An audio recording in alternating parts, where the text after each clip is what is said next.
Ganun lang. Sinasabi ko, 30 hours per week to. Ako namimili kung anong oras ko ginagawa, basta matapos ko yung cut-off ko. Ganun lang. Ito pa yung pinakamatinding linya ko lagi. Bala ko naman mag-resign sa, sa full-time job ko kasi mas malaki na kinikita ko eh. 3 oras ko lang naman ginagawa to araw-araw eh. May mga trainings, oo, pero parang feeling ko okay lang yun kasi sa isang linggo, 3 araw lang naman ako naggaganito eh. Diba? Did you get it? Yes! O ngayon, pag sinabi nila, scheduling na. Alam niyo yung scheduling, kung kailan nyo siya na mapepresenta. Ito yung pinakamahirap kasi sa iyo sana eh. Ang hirap nilang papuntin sa office. In child psychology, para mapainom mo ng tubig yung bata, kasi di ba pag sinabi mo, inom kang tubig. No! Kasi pag nasa toddler stage ng bata, 3 to 5 years old, laging no ang sasabihin nila for the practice of autonomy. They wanna practice their autonomy. Di ba?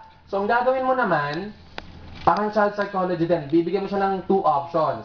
Anong gusto mong inumin? Cold water or warm water? Kailangan mo sumagot siya ng no! Di ba? Bibigyan niya kung anong water, but nevertheless, water yon. Tama? So always give 2 options. Kunyari, today is what?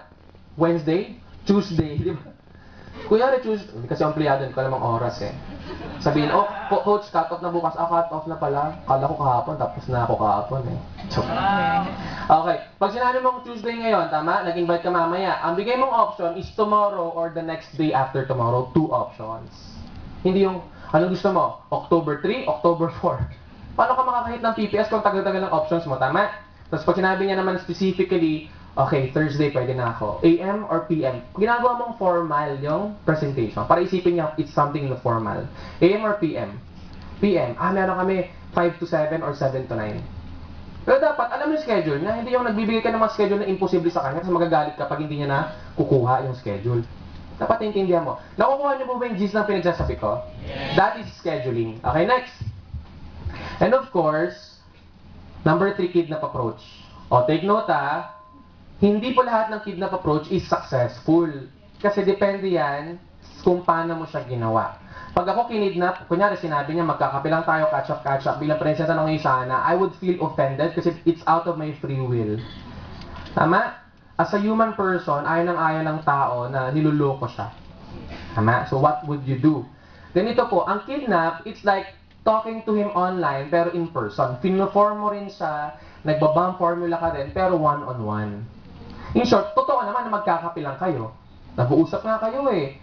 Pag in-open mind mo siya at ready siya makinig, that's good. Pero pag hindi mo na open mind, huwag mo ituloy.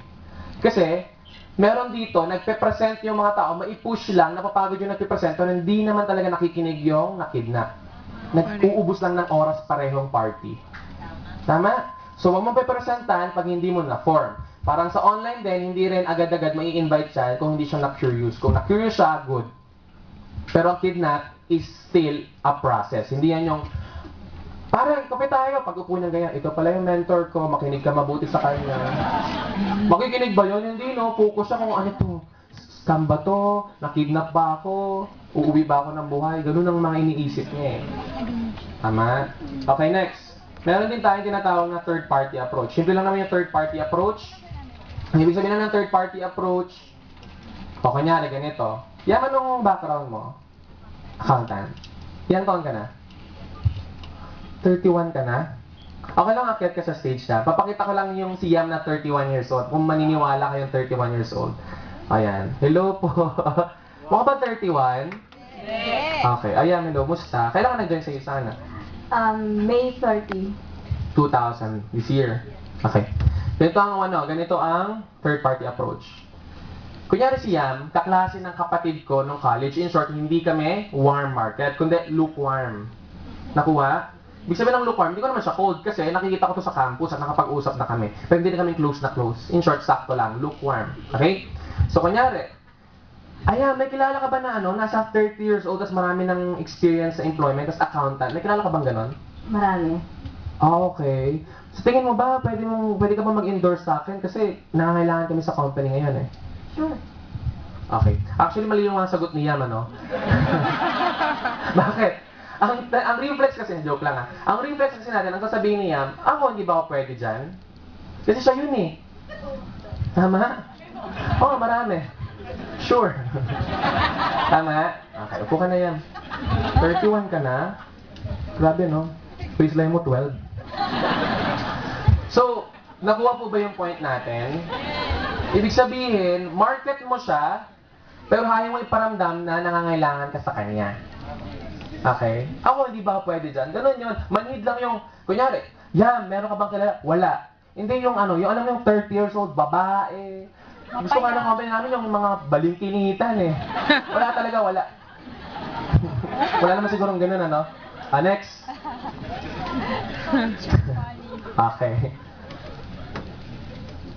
Ayan. So every time po pala na you market someone, you have to make it KISS. Ano yung KISS? Keep it short and simple. Ito yung general rules sa'yo sana. Kapag ikaw, nagtatry ka na mag-explain ng negosyo online or habang nag-i-invite ka, mali na yung ginagawa mo. Hindi yung, ano ba yung ginagawa mo? Usana came from the Greek and Latin word, chinat mo na lahat yun. Founded by Dr. Manuel Stage, ganyan. Hindi, mali po yun. Bakit? Hindi naman mali or pangit yung presentation natin. It's just that, pag nasabi mo lahat sa kanya, nagpi-prejudge siya at sasabihin niya na kung oo or hindi. Nakuha? Kung sinamarize mo yan at pag sinabi niya, hindi ako interesado, unlike in person, naka-closing mo siya. Na-explain mo lahat ng objections sa kanya. Na-handle mo yan lahat. Tama? So, hindi talaga pwede mag-explain kasi napiprejudge nila agad. Nagdi-decide agad sila kahit wala ka pa naman talagang naibibigay na mabigat na information. Okay? Next. And of course, okay, next po. Ayan. Okay. Actually, ang next po dyan is you have to be very confident. Okay? Pag sinabi mong confident, tingnan mo sabi dito, the first thing you sell before the products and the business is yourself.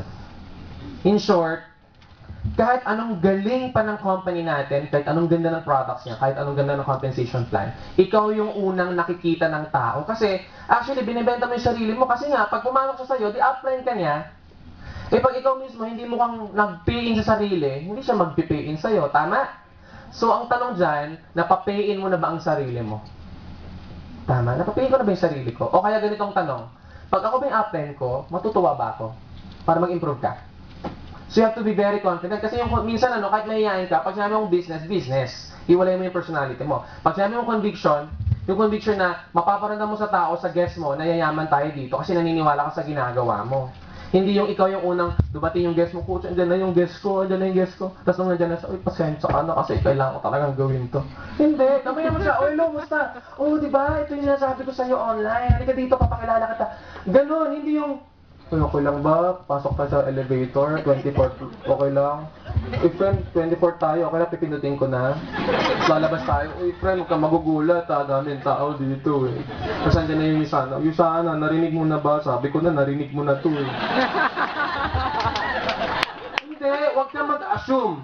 Ang gawin mo, papasok sa elevator, ang grabe yung mga mentor kong gagaling nila. Alam mo dito may mga 24 years old, meron din mga 50, may mga 40, may matutuwa ka dito. Feeling ko nga, ikaw yung pinakamagandang tao tawagan dito. Paglabas ng elevator, yan ang ganyan kagandang Yusana, ang daming tao sa loob. Di ba hindi naman mabenta to pag hindi maganda? O papasok tayo ngayon, o yan yung mga produkto namin. Teka lang po, tabi nga kayo tabi, ang daming tao eh, di ba? Ganun dapat yung conviction, hindi yung you feel sorry sa lahat ng gagawin mo kasi ikaw mismo hindi naniniwala sa ginagawa mo. Tama. Is that clear? Okay, next. Okay. O coach, hindi ako nag-overtime. Nag-overtime yung naglilipad ng slides. Okay. Ito po, no? Ito sa shortcutin ko po ito, no? Meron tayong tinatawag na ABC. Okay na, sir. Okay na. Huwag mo na i-flash. Okay. Tagal din naman eh. Okay. Pag sinabi mo ABC, it's advisor, bridge client. Okay lang pahiram si Yam. Dito kami si Yam. Ano po pangalan nyo? Joanne. Joanne, okay lang. Akyat po kayo sa stage. Okay. Kunyari, si Yam is my upline. Dito ka naman, Joanne. Si Joanne naman is my guest. Ako yung associate. Anong background mo, Joanne?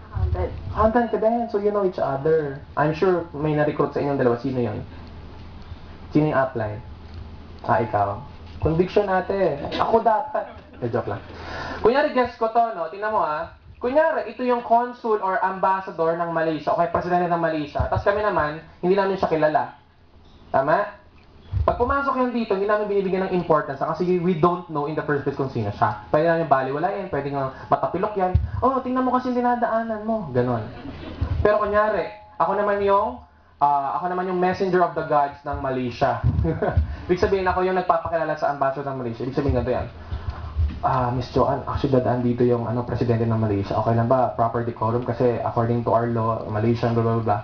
Okay lang? Tapos pagdadaan niyan, tapos niya, natapilok, di ba? I'm sorry, your master, can I wipe your ganyan, di ba? ABC tawag doon. Tama? Kasi minsan, piniprejudge natin yung tao na hindi magaling. Yun ang default natin. Hindi ka nakikinig, yung mga guys mo hindi nakikinig, hindi nabibilib, kasi hindi mo in ABC.